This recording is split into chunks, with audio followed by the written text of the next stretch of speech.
everyone here was here yesterday, so they heard the work that kind of eventually evolved or grew into Mouthpiece XXII, which is the string quartet. So maybe can you describe for us a little bit about how it evolved to that place? Take us to maybe to the trajectory of those other works and how it landed where it is. Yeah, absolutely. Originally, I was really fascinated with a kind of a building block approach to writing. And when I moved away from language, the question was, how am I going to structure these different sounds now that I don't have a language where the sounds are structured for me? So I came upon some different sort of structural models.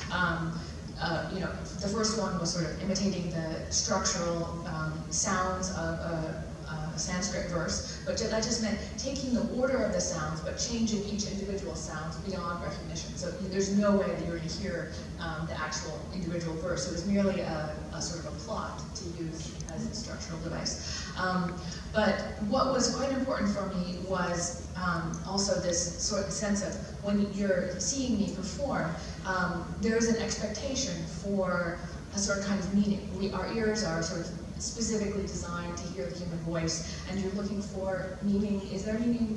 Yes, no. And occasionally there are some sort of words in the sense that, I do say no several times. No. So there is a sense of this friction between what you might expect to come from a human mouth and what you are hearing. And so I was quite interested in this little space of friction in your mind and what you hear.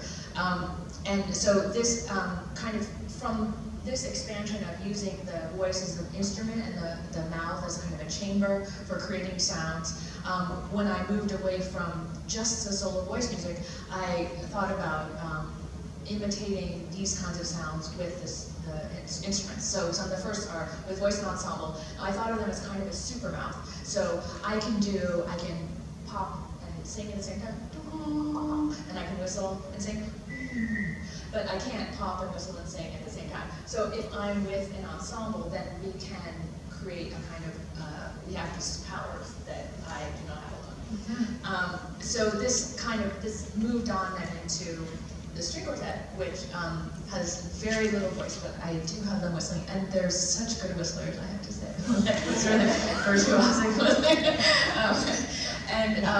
And so this notion of sort of expanding in the same way, this using the whole mouth as a chamber, a vocal chamber, so also sort of mapping that onto the string quartet, using all the different little spaces, behind the left side of the cheek, behind the back of the tongue, and so on, to expand the sense of the string quartet, and they did an absolutely wonderful job.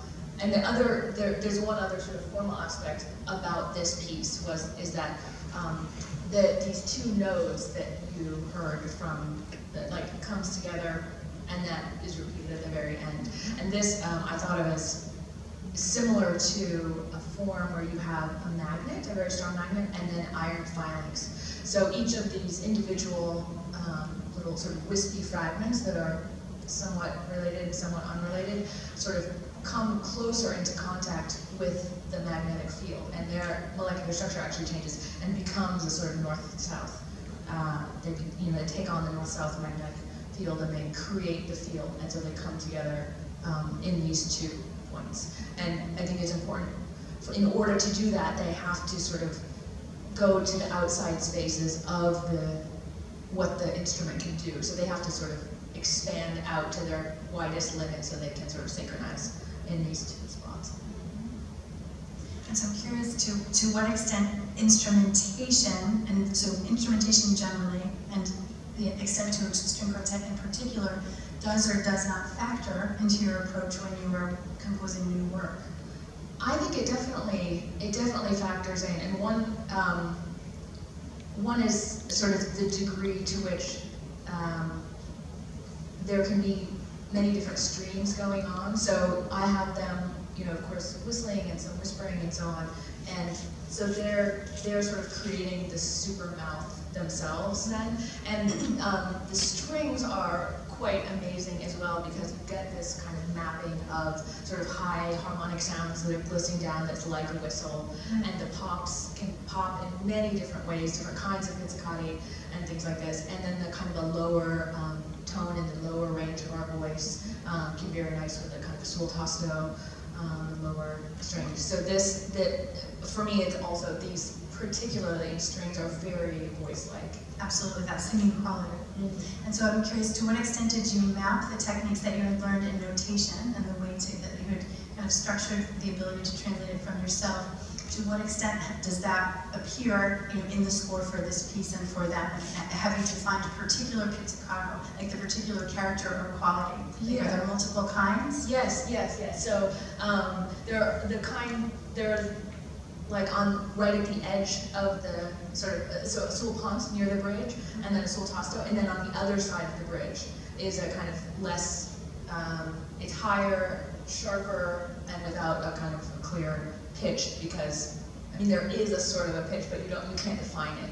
It's just whatever string you happen to be on. So those, for example, are three. And then I also developed in this, this kind of changing quality of the voice. So, for example, when you're speaking, although the International Phonetic Alphabet breaks each sound up into different phonemes, this is a kind of a convenient fiction. Actually, when we speak, we don't have blocks, that our tongue is always in motion. Our mouth cavity is always changing to get to the next sound. So, for example, if you look at the sonogram of the word sleeting, when you're saying sleet, you already have the S in the L, and it's never a pure L. By the time you get to E, sleeting, it's already nasalized because your tongue has moved up for the ing, that last ing sound. So in this way, that when they start to do these big vibrati that kind of like move, it is something like this mouth that is like an incredibly flexible chamber, and nothing like a chamber like this doesn't actually exist in the physical realm. And they can be this same, they have the same flexibility as our sort of amazing vocal structure in terms of flexibility. So I think that was particularly striking, that they can actually do a lot more with their voice than I can. And so I think I sort of tested the boundaries of what they can do that I can't do. And so is there any element that like changes or something that has to be shaped or reshaped? So when it's working on it new for the first time, is it iterative?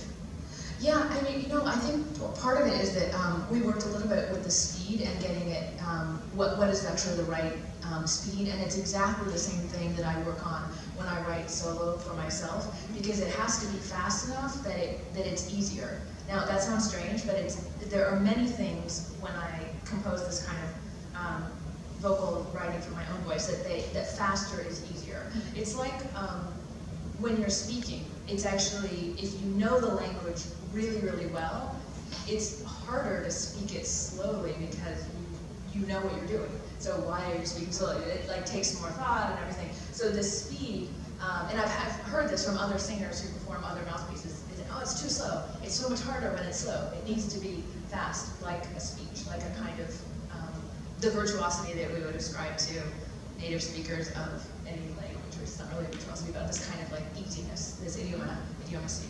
So getting it to a good speed was really a fun part of the first rehearsal, which occurred via Skype in a cornfield. But Erin pulled over, so she wasn't actively driving her vehicle whilst they were doing Skype in a cornfield. Safety first. Yeah.